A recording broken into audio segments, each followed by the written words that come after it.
Yeah, I finally got around to it.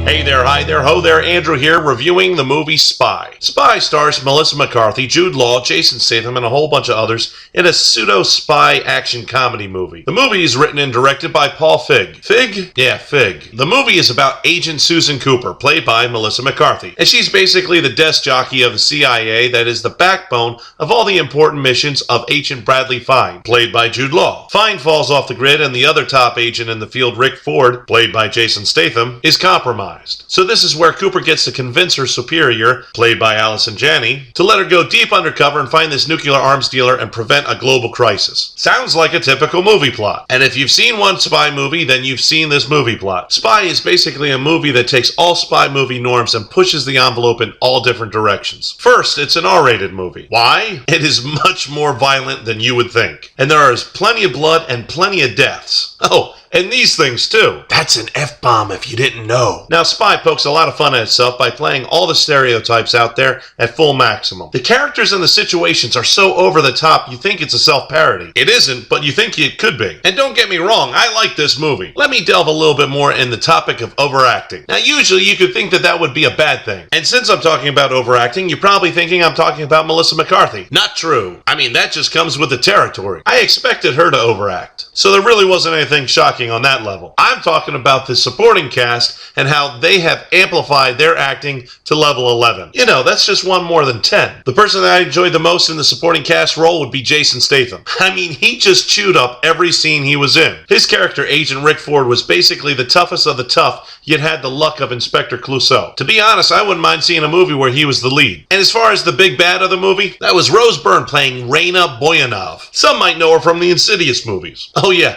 and her resting face in this movie, well, you know where I'm going with that. Her character was over the top as well, and Miranda Hart, who played Cooper's best friend Nancy, she amped up everything as well. Her character was a lot more nervous energy, yet still over the top. There is no doubt in my mind that all these actors had a lot of fun. You can definitely tell the chemistry on screen is there. The writing and direction is what to be expected from a Paul Feig film. That was kind of hard to say. Paul Feig film. There's definitely crassness to the dialogue, and the humor is a lot like his previous works in Bridesmaid and The Heat, which can be a plus. However, I was really shocked at the level of cursing. Now, I'm no prude, but I did mention the F-bombs earlier. If you can pull me out of a movie and make me think, wow, there's a lot of cursing in this movie, then there's a lot of cursing in this movie. As Patrick told SpongeBob once, these should be sentence enhancers. Just sprinkle them here and there. Too many spices ruin a good recipe. Some people might shrug this movie off as a fat lady doing secret agent stuff. You're definitely going to miss out if you think that. Actually, McCarthy does a lot of her own stunt work in this movie, which is great because she is a physical comedian. And the fight scenes kind of have a little bit of a feeling of a Jackie Chan movie. Now, there are some running gags in the movie which I find funny because each time they are approached differently, which makes it fresh. And as I said before, I do like this movie. By the end of the movie, I wanted to see more of the characters. And that's a good thing. Personally, I wouldn't mind seeing this as a franchise. The movie kind of leaves you thinking what else could be done with all these characters. If you stick around through the credits, you can see more missions that the characters go through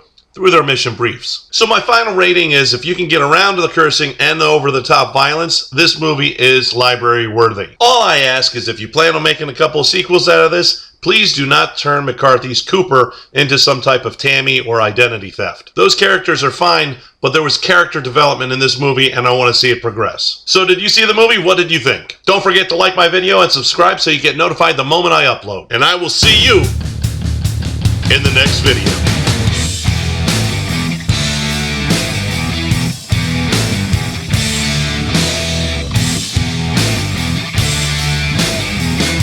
Why don't you just make 10 louder and make 10 be the top number and make that a little louder?